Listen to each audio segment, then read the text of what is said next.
Jesse Kelly Show. Let's have some fun.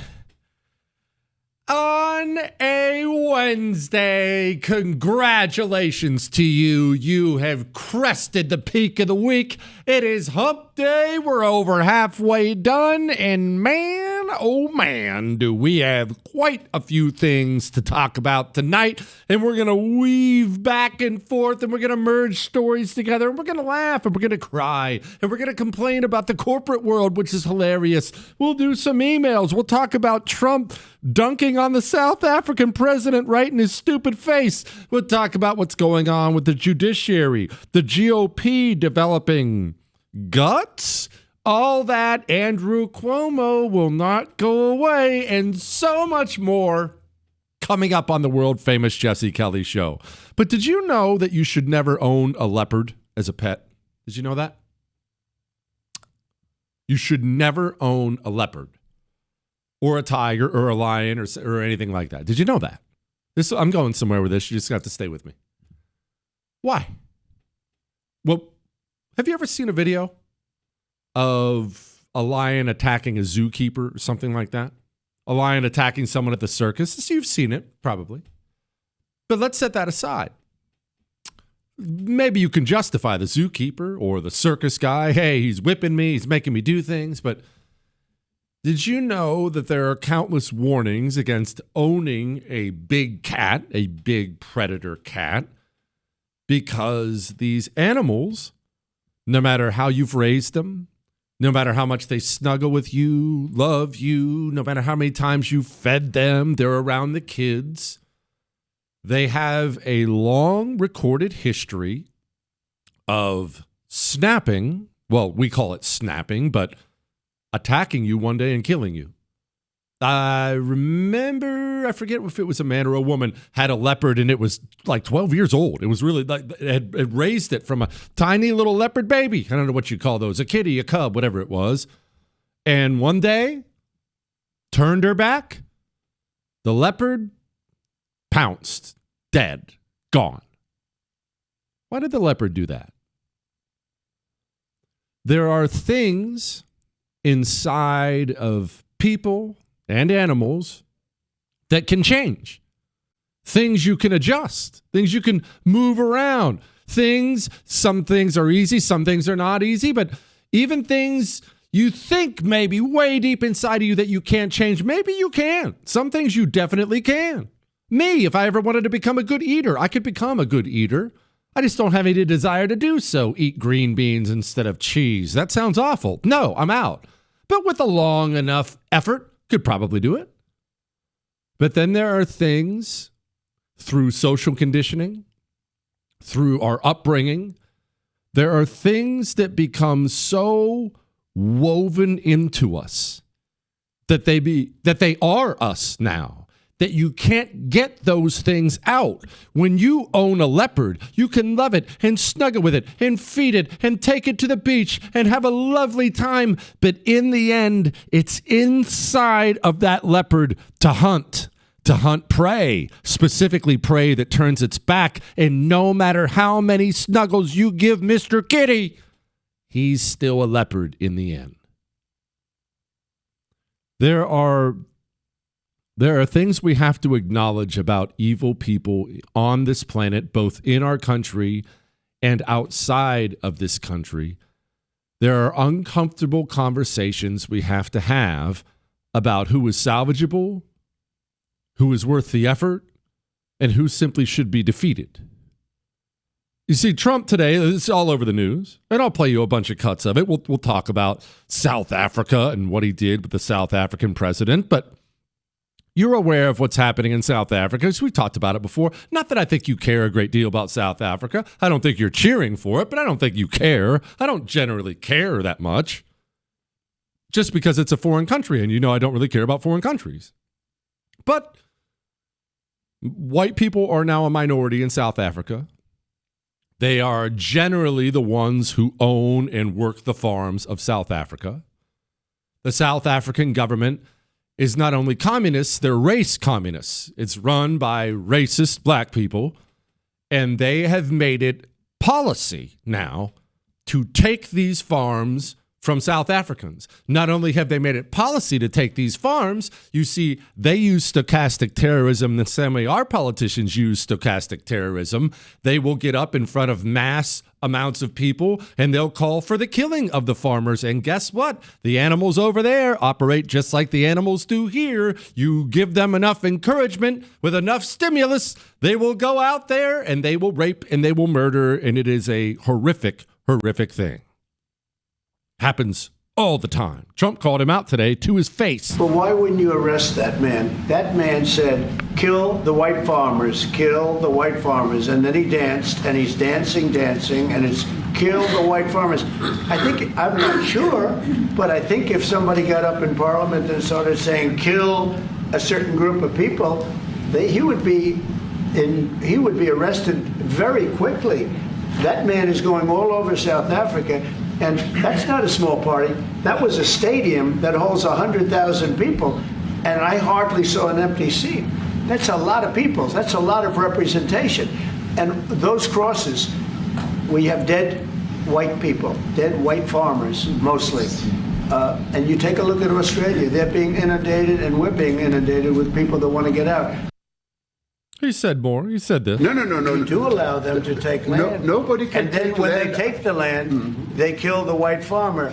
And when they kill the white farmer, nothing happens to them. No. Nothing happens to them. There is criminality in our country.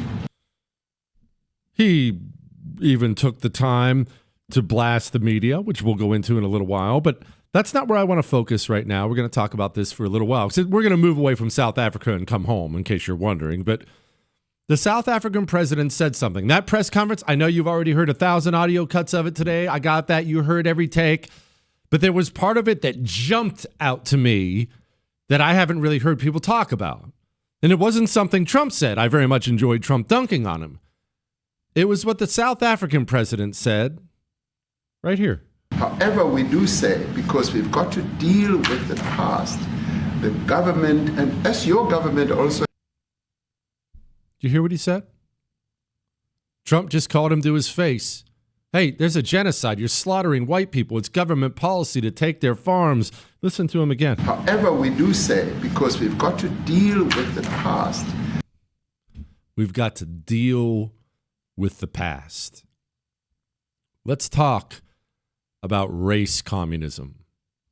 Because race communism is as old as communism. And race communism is as old as communism itself, because race communism is one of, if not the most effective forms of communism. It's not the most murderous form. That would be the climate communists. But race communism advances the cause of communism more quickly than any other cause. It's easy to get people to buy into it. It's easy to get your enemies to shy away from it. Race communism, it moves the ball forward for the communist. And it moves the ball forward because of this very idea. However, we do say, because we've got to deal with the past. We have to deal with the past. Now, what's he talking about? He's talking about the 400-year history of people coming there from Holland and whatnot. But how do you deal with the past? You attack the people in the present. And that's part of what makes race communism so insanely effective. What can the people of the present do to stop you? To dissuade you, I should say. They can do things to stop you. What can they do to dissuade you? Well, nothing. If you are evil, inherently evil, simply because of somebody who shared your skin color, they did something in the past, then you are just, it's in your bones, and more importantly, it's in my bones. If I look on you, white man, black man, Mexican, whatever you happen to be, and I automatically assume you are an enemy, you are not an ally, you are somebody who must be punished, and you must be punished because of something your great-great-great-grandfather did, well, what can you do to convince me otherwise? nothing. You are completely powerless. You were born with that skin, and it is ingrained in them. I will discuss this at length next.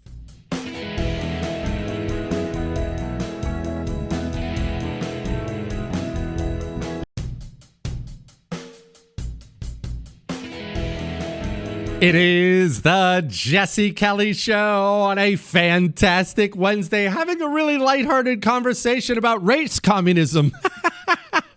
Remember, you can email the show, jesse@jessekellyshow.com. The South African president, when confronted by Donald Trump, and credit to Donald Trump for doing this, by the way, with the white genocide taking place, a government-sanctioned white genocide in South Africa, said this. However, we do say, because we've got to deal with the past, the government and... We've got to deal with the past. Hey, we got to take these farms. Got to slaughter a few people. There's no other way to deal with the past. Race communism is, in my opinion, the most effective form of communism.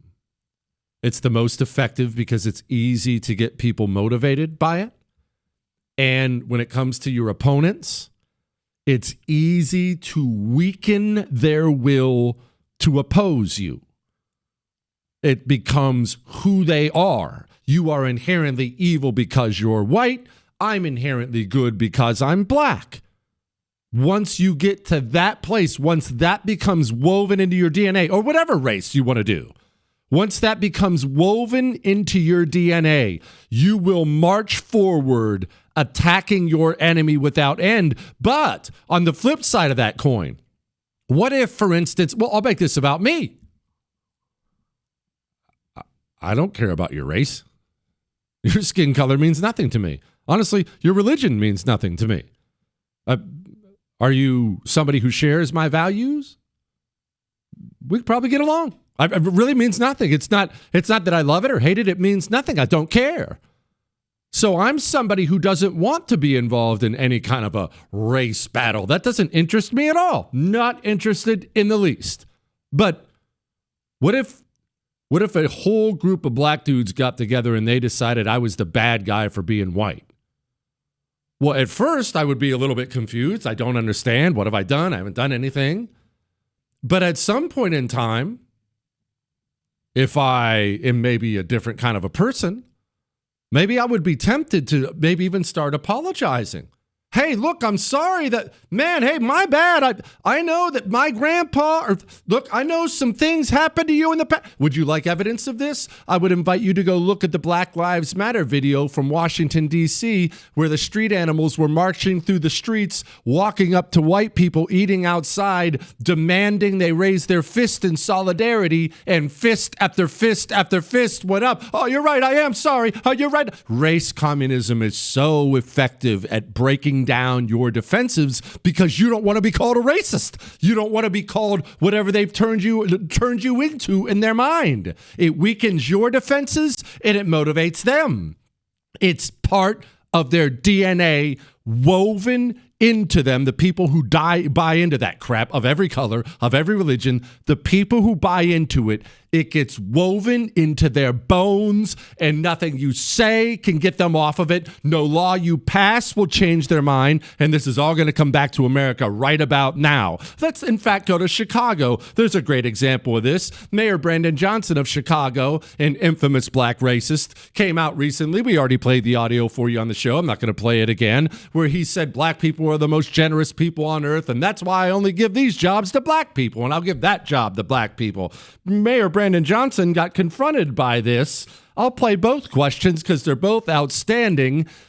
Listen to the question. Listen to the non-answer. There is no answer because a deep, abiding hatred of white people is woven into his DNA. And it doesn't matter how many facts, how many audio clips, how many anything you show him, you can't get it out. I'm more than happy to ask this question. It's long overdue. For over a year, real Chicagoans, white and black, have been telling me that your black power rhetoric is bringing the city backwards from a place that we need the question. Had overcome. You want the question? Please. real Chicagoans want to know, why are you a racist? Well, first of all, I reject the idea and the premise that somehow that's an actual legitimate question. You want that? He followed up. And my follow-up question is a businessman, Robert Gomez, had his riverfront restaurant license yanked. You said that the reason you hire black people is because they're the most generous race on the planet. His riverfront restaurant license was yanked and given to a black restaurateur. That has, once again, reinforced the belief among real Chicagoans, white and black and Mexican, that you are a racist. What do you say to those people? Again, I reject the premise that somehow that your question has any legitimacy. Thank you for your time, sir. However, we do say, because we've got to deal with the past. It becomes woven into your bones, and you will act on it forever. Race, communism gets into your bones. It is a deep, deep evil. Now, I know you probably don't care about South Africa, and unless you're listening from the Windy City, you don't really care about Chicago. But there's something much bigger at play here when it comes to the United States of America. DEI. We're dealing with it now. You already know what it is. You know what it stands for. You know how pervasive it is. And you have been cheering, as I've been cheering, as the Trump administration is trying endlessly to root it out from where they find it. Let's discuss the task we have ahead of us, shall we?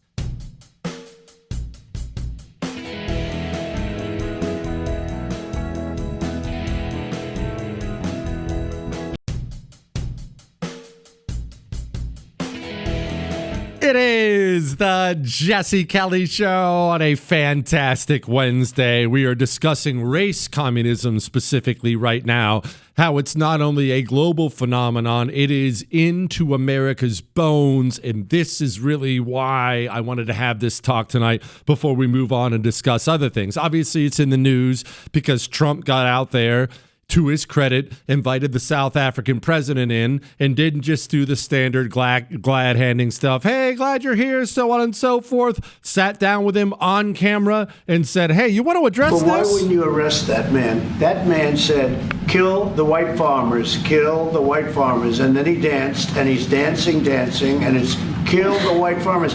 I'm not sure, but I think if somebody got up in Parliament and started saying, kill a certain group of people, he would be arrested very quickly. That man is going all over South Africa, and that's not a small party. That was a stadium that holds 100,000 people, and However, we do say, because we've got to deal with the past. Why are 100,000 people dancing around a stadium saying kill the white farmer? Because they've been told, it's been ingrained into them that white people are the source of all their problems, that white people are the devil. You're inherently evil if you're white. And so you grab your friends and a couple machetes and you go find a white farmer, his wife and his daughter, you rape them and you chop them into little bits. Race communism. Used very effectively, like I said, by all communists. Mao was famous for this. China, it's not all, Chinese the way we think of it. It's been divided a million times, different tribes, different ethnic areas. Mao was masterful at race communism. He would take this tribe. You're historically oppressed. And guess who oppressed you? Those guys. In fact, those guys should be paying for the sins of the past. You see those houses? Those guys have those houses. Look at those guys. Go kill those guys. Those houses belong to you. They have to pay for the past. But here in the United States of America, it's in our bones too. And it's in our bones badly. DEI was nothing but the latest label America's race communists have used to push race communism forward. Diversity, equity, and inclusion. And of course, diversity, equity, and inclusion is being called out and blasted everywhere, both by Trump, the private sector, you, me, everybody under the sun, and that's good. And the people practicing it are starting to turtle up a little bit, and that's good. However, what's bad is they're just changing their language. They're not changing their thinking, because the thinking that America is evil, specifically the white people in America are evil, and they deserve to have everything torn from them and their country burnt down, is into the bones of the American left, and not just the black ones. Everybody, including the white ones on the American left, inherently believes white people are stupid, evil, racist, and even if you're not specifically, your granddad was, and you need to pay for the sins of the past. In this way of thinking, it's in college campuses. It's in the judiciary. It's high up in corporate America. It is throughout the government. It is in the bones of the government. Do I need to remind you what happened when FEMA showed up after Hurricane Helen? FEMA was ordered to show up and start handing out some help, or at least getting people registered for help. They were going door to door. You need help. What do you need? You need a place to stay. Door to door. They flat out walked right past the Trump homes. Oh, you have it, Chris? Go ahead. And someone feels uncomfortable, we can't go to that home. If you have loose dogs and someone on the team is comfortable with dogs and another person is not, we can't go to that home because of safety precautions. So you feared the Trump houses. The people on FEMA were fearing the Trump houses like they were fearing people with vicious dogs in their backyard. Exactly. And that's based on the trends. You can ask FEMA. That was FEMA. Why don't we go check in with Columbia's medical school? We enter the profession of medicine with appreciation for the opportunity to build on the scientific and humanistic achievements of the past. We also recognize the acts and systems of oppression affected in the name of medicine. We take this oath of service to begin building a future grounded in truth, restoration, and equity, to fulfill medicine's capacity to liberate. I vow to use this knowledge to uplift my patients and disrupt the injustices that harm them as I forge the future of medicine. I promise to self-reflect diligently, to confront unconscious prejudices, and to develop the skills, knowledge, and character necessary to engender an inclusive, equitable field of medicine. Let us bow our heads in recognition of the gravity of this oath. We swear to faithfully engage with these ideals and obligations for the ongoing betterment of medicine and humanity. I don't know whose idea it was to force the graduating medical students to read that, but let me ask you something. Honestly, think about this. Whoever that was, whoever came up with that despicable statement, do you believe they've changed their views now that DEI isn't popular anymore? Do you believe they've changed their views? What about, that was FEMA. That was Columbia's medical. What about the judicial system? That's a good place to start. Because Daniel Penny in New York, he was just a dude on a subway. Crazy criminal gets on, throws him in a rear naked choke. Dude ends up dying. Prosecutor tries to throw the book at him, charges him with everything she can possibly get away with. She couldn't go too far, with everything she could get away with, trying to manipulate it so the white guy went to prison. But how does she handle other cases? Something that I did with a recent case of mine, and this has never been done in my office.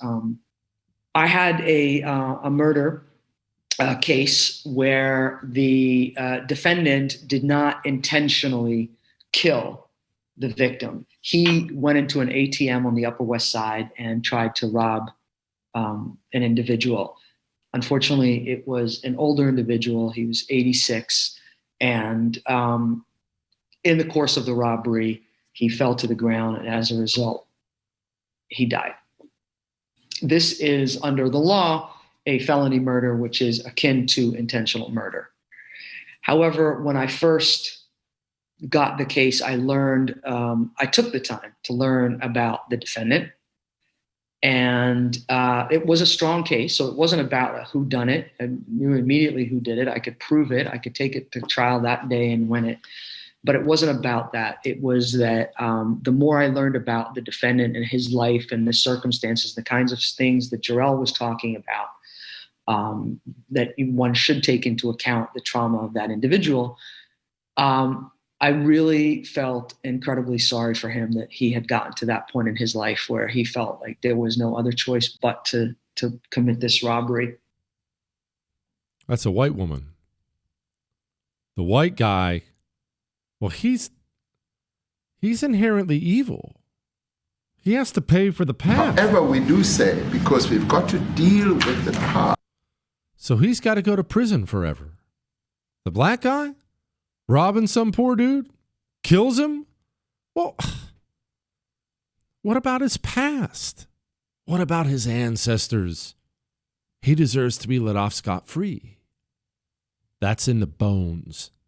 She's comfortable saying it, not just comfortable doing it, she's comfortable talking about it on camera. This is what we're up against. Now, that's all the bad news. Let's deal with the good news as far as opposing it and what it takes to oppose it. Let's discuss what it takes to oppose it.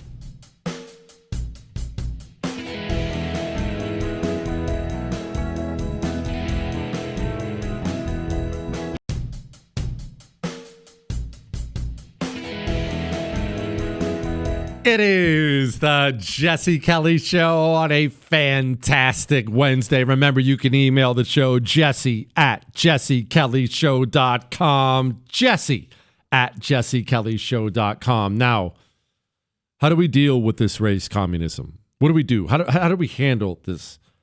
Well, I have good news, possibly, depending on who you are. This may be good news. It may be bad news. But all it takes is boldness to deal with it. Did you know that? Do you know why race communism works on good people? Because it uses guilt.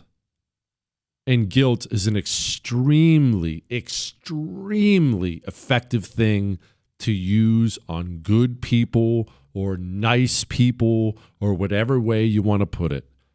If I can find some way to make you feel guilty. I think I'll text Dob right now and I'll ask, hey, can you make us some homemade hamburger helper tonight? And if she texts back that no, she wants to do something healthier or something like that, maybe I'll come up with something she did. Well, I mean, remember, you burnt dinner the other night, and that was my favorite dinner. It would be nice if we had some hamburger helper. Horrible thing to do, of course, but so effective. It would probably work like a charm on her. You have to boldly oppose it and speak up. You have to match their aggression with your own aggression. And the thing about what I just said is, if you're like me, that's easy because I'm naturally that way, rude and bold and aggressive.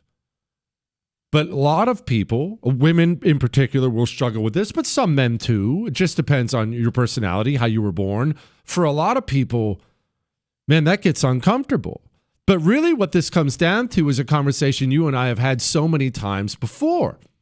Why has liberal Aunt Peggy, the liberal in your life, your coworker, your aunt, your mom, your brother, the liberal, the leftist, the communist in your life, why have they traditionally been the loudest ones at Thanksgiving, at Independence Day, at wherever there's a gathering, whenever there's a meeting? Why is it usually the lefties who are the loudest and boldest? Because the good people don't want confrontation. The nice people don't want confrontation. Please don't embarrass me. I'll just let her go. Let's roll your eyes. Let's walk away. And what that's done is it's created this system in this country where the most vile, despicable communists are completely bold. They just operate without any fear whatsoever. They'll go on television. They'll crush white people. This stupid, whitey, idiot, dumb white people. Ha, ha, ha, ha, ha. Without any fear whatsoever. But what do the other people do? It doesn't matter what color you are. What do the good people do? Well, I mean, he does have a point. And look, I just want to let you know before I even go any further, I have a lot of black friends and I have a lot of sympathy for the. Immediately, you're throwing qualifiers out there, and I'm just trying to be nice. And please don't call me a racist. And boom, you've already lost. The second I hear qualifiers, you lost. You're done. The second you roll your eyes and walk away, you're done. But these people, they crumble like a sandcastle when they are actually faced with equal boldness and aggression coming back their way. They can't even compute. I don't even, you know what? Chris, Corey, find this freaking guy's name. Whoever this reporter was, this guy questioning Brandon Johnson, listen to this long blasting of Brandon Johnson. And in the end, the mayor of Chicago couldn't do anything but I reject the premise of your question. My follow-up question is a businessman, Robert Gomez, had his riverfront restaurant license yanked. You said that the reason you hire black people is because they're the most generous race on the planet. His riverfront restaurant license was yanked and given to a black restaurateur. That has, once again, reinforced the belief among real Chicagoans, white and black and Mexican, that you are a racist. What do you say to those people? Again, I reject the premise that somehow that your question has any legitimacy. Thank you for your time, sir. Owned him.